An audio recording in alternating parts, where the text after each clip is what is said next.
Good evening, dear listener. As the warmth of the fire surrounds us tonight, I invite you to lean in closer, for what you're about to hear is not just a story, but a journey through heartbreak, heroism, mystery, and faith. Tonight's tale will take you back to the 1980s, where a single moment on a rainy street in Illinois would change the lives of 4 strangers forever. It's a story stitched with themes of justice, sacrifice, redemption, and divine intervention.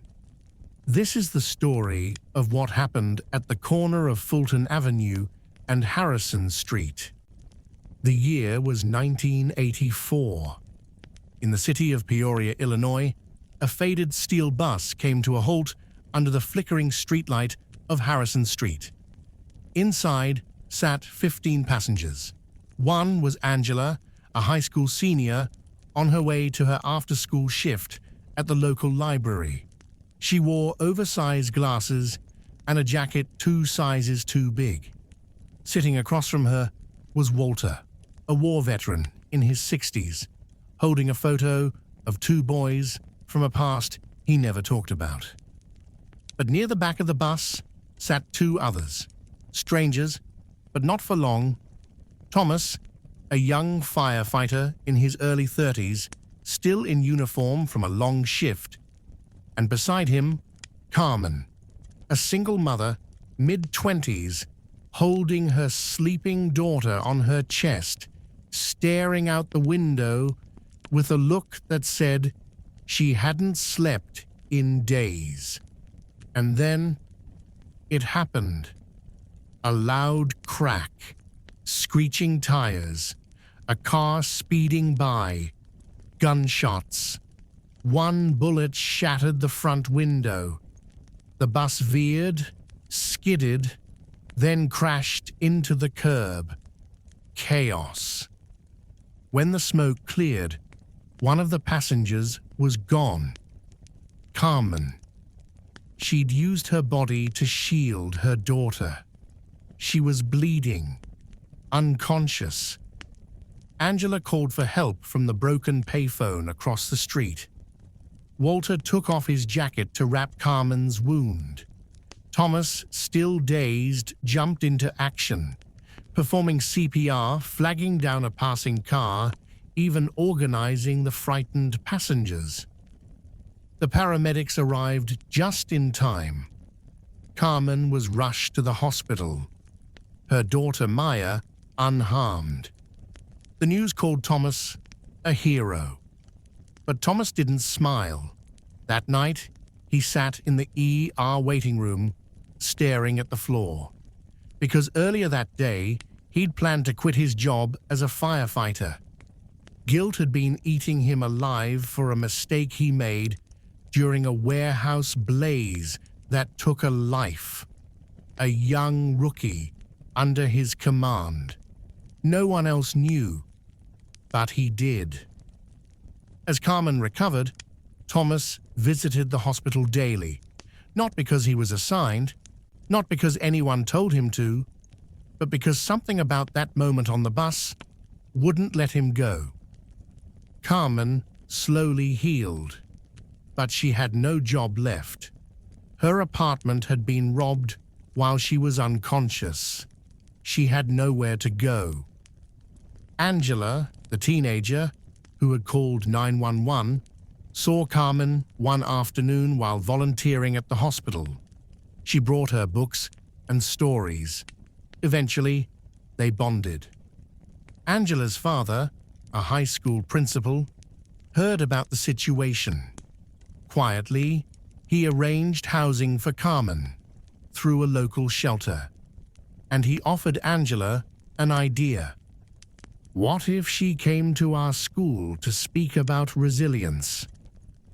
A month later, Carmen stood in front of 200 students, telling her story, softly but with strength. When she finished, the auditorium was silent. Then, thunderous applause. One student stood up, then another. A movement was born. Rise After the Fall, a school-led initiative supporting single mothers, veterans, and local victims of violence. Walter, the veteran who had wrapped Carmen's wound, heard about it on the news. He reached out. He showed up to the next school meeting with a story of his own. His sons had gone missing in the foster system years ago, and he'd never forgiven himself. He offered to help counsel troubled youth. Now 4 lives were connected: Carmen, Angela, Thomas, and Walter, brought together by fate, or perhaps something more divine. But the story didn't end there. One night, Thomas walked into a church. It was empty. He approached the confession booth. "I failed him," he whispered. "I should have gone back. I left him behind." The priest listened in silence. Thomas continued, "But I think I was meant to be on that bus, to protect someone else, to protect Carmen." The priest finally spoke. "Sometimes redemption doesn't come from forgetting our sins, but from what we do after them." Thomas stayed at the fire department. He started a program that trained at-risk youth in fire safety. He hired a few for summer jobs. Angela helped tutor them. Carmen became a social worker. Walter became a father figure to every kid who walked through the school doors. And then came the letter. It arrived on a Thursday. Carmen opened it with shaking hands. It was from Maya's biological father, a man who had disappeared before she was born.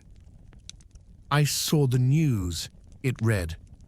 "I don't expect forgiveness, but I see now what I left behind. If you'll let me, I want to be in her life." Carmen didn't know what to do. She brought the letter to Thomas. He read it quietly, then said, "Whatever you choose, you're not alone anymore." With support from Angela and Walter, Carmen invited him to a supervised visit. He brought books, games, and for the first time, Maya smiled in his arms. It wouldn't be easy, but Carmen had learned. Broken doesn't mean beyond repair. By 1989, the Rise After the Fall initiative became statewide. Thomas received a Medal of Valor. Angela graduated valedictorian. Carmen opened a safe house for women and children. Walter passed away peacefully that winter, his photo of his boys in his pocket, but surrounded by family he'd found later in life.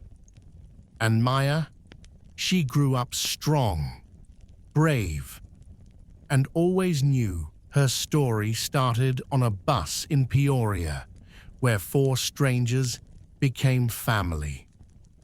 Tonight's story reminds us that tragedy doesn't have to end in ruin, that sometimes, through pain, comes unity, through fear, courage, and through loss, rebirth. When lives intersect unexpectedly, it's not by chance, it's by purpose. We're reminded that a teenager's quick action, a veteran's kindness, a firefighter's redemption, and a mother's resilience can ripple far beyond one rainy night. The lessons are clear. Be present. Be brave. Be the one who stays. If the story touched your heart and would like to listen to more like it, you know where to find us. Good night